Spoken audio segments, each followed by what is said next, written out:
De la sonde capacitive à base de Picaxe. Ici nous avons la tête de sonde qui est plongée dans un réservoir d'eau d'environ 60 cm de haut. Ici une liaison 3 fils avec la liaison série plus alimentation. Cette liaison va sur une platine d'expérimentation et nous voyons ici que la sonde est donc plongée entièrement et nous avons 100%, au niveau est à 100% avec une capacité de réservoir de 316 litres. Et si je remonte la sonde légèrement, les niveaux diminuent et je vais la sortir entièrement. Voilà, elle est sortie entièrement et nous avons le niveau 0.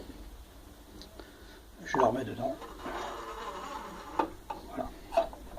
Et de nouveau entièrement plongée dans le réservoir. Alors, si on veut calibrer cette sonde, c'est très simple. Ici, il y a un petit bouton, celui-ci. J'appuie dessus pendant environ 3 secondes. Et on est passé en mode calibration.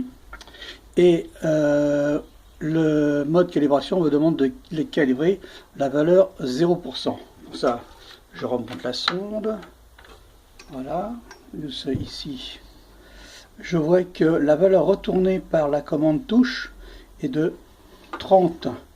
Cette valeur est en fait la commande brute retournée par la commande touche divisée par 100. Donc quand on dit la commande renvoie 2100 environ. J'appuie sur le petit poussoir.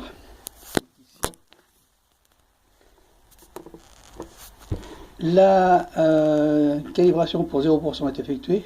Maintenant, je plonge la sonde entièrement dans le réservoir et je vais calibrer la valeur 100%.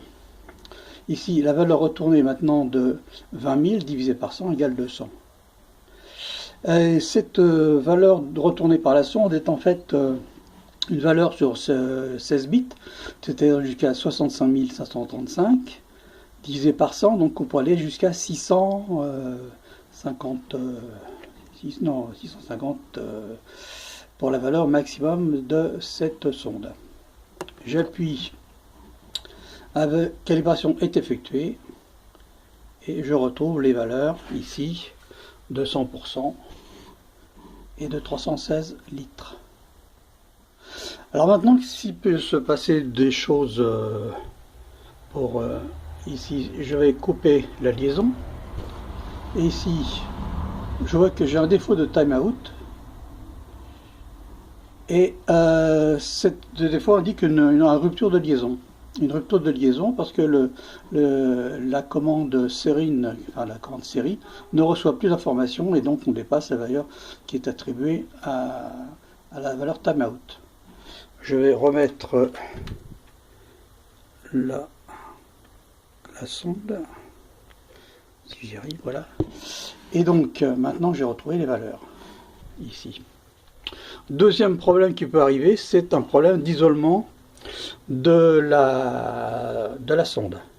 C'est-à-dire que ici je vais par exemple mettre mes doigts dessus et je vois qu'en cas de problème d'isolement, j'ai une annonce défaut sonde. Alors donc ça dépendra de la sonde en question. Ici c'est la sonde numéro 1 parce que évidemment je n'ai qu'une seule sonde et je mesure 3 fois la même sonde pour 3 réservoirs différents. Voilà.